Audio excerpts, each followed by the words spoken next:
ನಮಸ್ಕಾರ ವೀಕ್ಷಕರೇ, ನನ್ನ ಯೂಟ್ಯೂಬ್ ಚಾನೆಲ್ಗೆ ನಿಮ್ಮೆಲ್ಲರಿಗೂ ಸ್ವಾಗತ. ನಾನು ಪ್ರಮೋದ್ ಕಶ್ಯಪ್.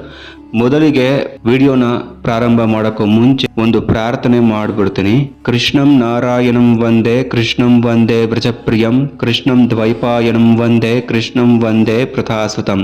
ಇವತ್ತು ನಾನು ನಿಮಗೆ ಒಂದು ಮಂತ್ರವೂ ಅಲ್ಲ, ಯಂತ್ರವೂ ಅಲ್ಲ, ಹೊಸ ಉದ್ಯೋಗ ಅಥವಾ ನಿಮ್ಗೆ ಎಲ್ಲಾದರೂ ಉದ್ಯೋಗ ಲಾಸ್ ಆಗಿತ್ತು, ಜಾಬ್ ಲಾಸ್ ಆಗಿತ್ತು ಅಂತಂದಾಗ ಮತ್ತೆ ನಿಮಗೆ ಉದ್ಯೋಗ ಸಿಗಬೇಕು, ಮತ್ತೆ ನೀವು ಪಡ್ಕೋಬೇಕು ಅಂತಂದಾಗ ಒಂದು ಶಕ್ತಿಶಾಲಿ ಮತ್ತು ಅದ್ಭುತ ಚಮತ್ಕಾರಿ ಉಪಾಯವನ್ನು ನಾನು ನಿಮಗೆ ತಿಳಿಸ್ತಾ ಹೋಗ್ತೀನಿ. ವಿಡಿಯೋನ ಕೊನೆಯ ತನಕ ನೋಡಿ. ನನ್ನ ಚಾನಲ್ಗೆ ಸಬ್ಸ್ಕ್ರೈಬ್ ಮಾಡ್ಕೊಳ್ಳಿ, ಶೇರ್ ಮಾಡಿ, ಲೈಕ್ ಮಾಡಿ. ಈ ಒಂದು ಸರಳ ಮತ್ತು ಸುಲಭ ಉಪಾಯವನ್ನು ನೀವು ಮಾಡಿದ್ರೆ, ಈ ಒಂದು ಉಪಾಯ ಮಾಡಿದ ತಕ್ಷಣ ಶೀಘ್ರದಲ್ಲೇ ನಿಮಗೆ ಅಂದ್ರೆ ಫಾಸ್ಟ್ ಆಗಿ ಹೊಸ ಉದ್ಯೋಗ ಸಿಗುತ್ತೆ. ಇದೊಂದು ಬಹಳ ಪರಿಣಾಮಕಾರಿ ಮತ್ತು ಸುಲಭವಾದ ಒಂದು ಉಪಾಯ ಆಗಿದೆ. ಇದರಲ್ಲಿ ಒಂದು ವಿಶೇಷವಾದಂತಹ ತಂತ್ರವನ್ನ ನೀವು ಬಳಸಬೇಕು. ಅದರಲ್ಲಿ ಕೆಲವು ವಿಶೇಷ ನಾಣ್ಯಗಳು ಮತ್ತು ತುಳಸಿಯ ಗಿಡ ಜೊತೆಗೆ ಕೃಷ್ಣನ ಒಂದು ಚಿಕ್ಕ ಬಾಲಕೃಷ್ಣ ಮೂರ್ತಿ ಬರುತ್ತೆ, ನಾನು ತೋರಿಸ್ತೀನಿ ವಿಡಿಯೋದಲ್ಲಿ. ಅದನ್ನ ನೀವು ತಗೋಬೇಕಾಗತ್ತೆ. ಈ ಹೊಸ ಕೆಲಸವನ್ನ ಪಡೆಯೋದಕ್ಕೆ ಒಂದು ಉಪಾಯವನ್ನ ನಾನೀಗ ಹೇಳ್ಕೊಡ್ತಾ ಇದ್ದೀನಿ. ಯಾವುದೇ ಒಂದು ಶುಭ ಮುಹೂರ್ತದಲ್ಲಿ ಅಥವಾ ಶುಭ ತಿಥಿಯಲ್ಲಿ, ಹಾಗೆಯೇ ಹಿಂದೂ ಧಾರ್ಮಿಕ ಹಬ್ಬಗಳಾದ ದೀಪಾವಳಿ, ದಸರಾ, ಹೋಳಿ, ಮಕರ ಸಂಕ್ರಾಂತಿ ದಿನ ಈ ಒಂದು ತಂತ್ರವನ್ನ ನೀವು ಆರಂಭ ಮಾಡಬಹುದು. ಉಪಾಯ ಏನು ಅಂತ ನಾನೀಗ ಹೇಳ್ತೀನಿ. ಮುಂಜಾನೆ ನೀವು ಎದ್ದ ತಕ್ಷಣ ಸ್ನಾನ ಮಾಡಿ ಶುದ್ಧರಾಗಬೇಕು. ಕ್ಲೀನ್ ಆಗಿರೋ ಒಗೆದಿರೋ ಬಟ್ಟೆನ ಹಾಕೊಳ್ಳಿ ಅಥವಾ ಹೊಸ ಬಟ್ಟೆನ ಧರಿಸಿದ್ರು ಒಳ್ಳೆಯದು. ನೀವು ಈ ಕೆಳಗಿನ ನಾಣ್ಯಗಳನ್ನ ತೆಗೆದುಕೋಬೇಕಾಗತ್ತೆ. ₹1 ನಾಣ್ಯವನ್ನ 21 ನಾಣ್ಯ, ₹1 21 ಕಾಯಿನ್ಸ್ ನೀವು ತಗೋಬೇಕಾಗತ್ತೆ. ₹2 20 ಕಾಯಿನ್ಸ್ ನೀವು ತಗೋಬೇಕಾಗತ್ತೆ. ₹5 ಕಾಯಿನ್ಸ್ ನೀವು 10 ತಗೋಬೇಕಾಗತ್ತೆ. 50 ಪೈಸೆ ನಾಣ್ಯಕ್ಕೆ ಈಗ ಬೆಲೆ ಇಲ್ಲ, ಆದ್ರೆ ನಿಮ್ಗೆ ಸಿಕ್ಕಿದ್ರೆ ತುಂಬಾ ಒಳ್ಳೇದು. ಒಂದಾದ್ರೂ ಸಿಕ್ಕಿದ್ರು ಪರವಾಗಿಲ್ಲ. ಅದನ್ನ ಈ ಎಲ್ಲಾ ನಾಣ್ಯದ ಜೊತೆ ಸೇರಿಸಿ ತುಳಸಿ ಗಿಡದ ಬೇರಿನ ಕೆಳಗೆ ನೀವು ಹೂತು ಹಾಕಬೇಕು, ನೆಡಬೇಕು ಅಂತ ಹೇಳ್ತೀವಿ. ಆಲ್ರೆಡಿ ಇರತಕ್ಕಂತ ತುಳಸಿಯ ಗಿಡದ ಬೇರಿನ ಕೆಳಗೂ ಇಡಬಹುದು. ಜೊತೆಗೆ ಕೃಷ್ಣನ ಬಾಲಕೃಷ್ಣ ಮೂರ್ತಿಯನ್ನು ಕೂಡ ನೀವು ನೆಡಬೇಕಾಗತ್ತೆ.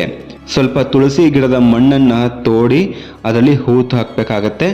ನಂತರ ತುಳಸಿಯ ಗಿಡದ ಮುಂದೆ ಧೂಪ, ಅಗರಬತ್ತಿ ಇತ್ಯಾದಿ ದೀಪವನ್ನು ಬೆಳಗಿ ಯಥಾ ಪ್ರಕಾರ ನೀವು ಪೂಜೆಯನ್ನ ಅರ್ಪಣೆ ಮಾಡ್ತಾ ಬನ್ನಿ. ಸಂಕಲ್ಪ ಮಾಡ್ಕೊಳ್ಳಿ, ನನಗೆ ಉದ್ಯೋಗ ಸಿಗಲಿ ಮತ್ತು ಅದು ಸ್ಟೆಬಿಲಿಟಿ, ದೀರ್ಘ ಕಾಲಾವಧಿಯಲ್ಲಿ ಉದ್ಯೋಗ ಉಳಿಯಲಿ ಅಂತ ಹೇಳಿ ಪೂಜೆ ಮಾಡಿದ ನಂತರ ತುಳಸಿ ದೇವಿಗೆ ಒಂದು ಚಿಕ್ಕ ಪ್ರಾರ್ಥನೆ ಮಾಡಿ, ತಾಯಿ ತುಳಸಿ ದೇವಿ ಮತ್ತು ಭಗವಾನ್ ಶ್ರೀಕೃಷ್ಣನೇ, ದಯಮಾಡಿ ನನಗೆ ಶೀಘ್ರದಲ್ಲೇ ಒಳ್ಳೆಯ ಉದ್ಯೋಗ ಸಿಗುವಂತೆ ಕರುಣೆ ಮಾಡು ಅಂತ ಹೇಳಿ, ಫಿನಾನ್ಷಿಯಲ್ ಪ್ರಾಬ್ಲಮ್ ತೀರಿ ಹೋಗ್ಲಿ, ಒಳ್ಳೆಯ ಕಂಪನಿಯಲ್ಲಿ ನನಗೆ ಜಾಬ್ ಸಿಗಲಿ ಅಂತ ನೀವು ಭಗವಂತನಾದ ಕೃಷ್ಣನಲ್ಲಿ ಮತ್ತೆ ತುಳಸಿ ದೇವಿಯಲ್ಲಿ ನೀವು ಬೇಡ್ಕೊಂಡು ಸಂಕಲ್ಪ ಮಾಡಿ ನೀವು ಪೂಜೆ ಮಾಡಬೇಕಾಗತ್ತೆ.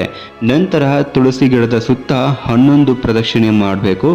ಮಿತ್ರರೇ, ಈ ವಿಡಿಯೋದಲ್ಲಿ 4, 5, 6 ಹಂತಗಳನ್ನು ನಾನು ಹೇಳಿರ್ತೀನಿ, ಕ್ರಮಗಳನ್ನ ಹೇಳಿರ್ತೀನಿ. ನಾನೇನೇನು ಹೇಳಿರ್ತೀನಿ ಅದನ್ನ ನೀವು ಖಂಡಿತವಾಗಿ ಅದೇ ರೀತಿ ನೀವು ಫಾಲೋ ಮಾಡಬೇಕು. ನೀವು ಹೊಸ ಕೆಲಸ ಸಿಗೋವರೆಗೂ ಪ್ರತಿದಿನ ಇದನ್ನ ನೀವು ಮಾಡಬೇಕು. ಕಾಯಿನ್ಸು ನಾನು ಏನೇನು ಹೇಳಿರ್ತೀನಿ ಆ ಕಾಯಿನ್ಸ್ನ ತಗೊಂಡು ತುಳಸಿ ಗಿಡದ ಬೇರಿನ ಕೆಳಗಡೆ ಹೂತಾಕಿ, ಜೊತೆಗೆ ಕೃಷ್ಣನ ಬಾಲಕೃಷ್ಣ ವಿಗ್ರಹವನ್ನು ಕೂಡ ಹೂತು ಹಾಕಬೇಕು. ನಂತರ ಯಥಾ ಪ್ರಕಾರ ನೀವು ಸಂಕಲ್ಪನ ಮಾಡಿಕೊಂಡು ಪೂಜೆ ಮಾಡಿ 11 ಪ್ರದಕ್ಷಿಣೆ ಮಾಡಬೇಕು. ಒಮ್ಮೆ ನಿಮಗೆ ಹೊಸ ಉದ್ಯೋಗ ಸಿಕ್ಕ ನಂತರ ಈ ಎಲ್ಲ ಕಾಯಿನ್ಸ್ ಅನ್ನು ಕೂಡ ತುಳಸಿ ಗಿಡದಿಂದ ತೆಗೆದು ಮಕ್ಕಳಿಗೆ, ಬಡ ಮಕ್ಕಳಿಗೆ ಇದನ್ನ ಹಂಚಬೇಕು. ಬಾಲಕೃಷ್ಣನ ವಿಗ್ರಹ ಏನಿದೆ ಅದನ್ನ ಮನೆಯಲ್ಲಿ ನೀವು ತೊಳೆದು ಪೂಜೆಗೆ ಉಪಯೋಗಿಸ್ಕೋಬಹುದು. ನಿಮಗೆ ನಮ್ಮ ಚಾನೆಲ್ ಇಷ್ಟವಾಯಿತು ಅಂತಂದಾಗ, ಈ ರೀತಿಯ ರೆಮಿಡೀಸು ಇಷ್ಟವಾಯಿತು ಅಂತಂದಾಗ ಖಂಡಿತ ಮತ್ತೆ ನಾನು ಇದೇ ರೀತಿಯಾದಂತಹ ಹೊಸ ರೆಮಿಡಿಗಳನ್ನು, ಹೊಸ ಚಮತ್ಕಾರಿ ಉಪಾಯಗಳನ್ನು ನಾನು ಹೊತ್ತು ತರ್ತೀನಿ. ನನ್ನ ಚಾನಲ್ಗೆ ಸಬ್ಸ್ಕ್ರೈಬ್ ಮಾಡ್ಕೊಳ್ಳಿ, ಶೇರ್ ಮಾಡಿ, ಲೈಕ್ ಮಾಡಿ.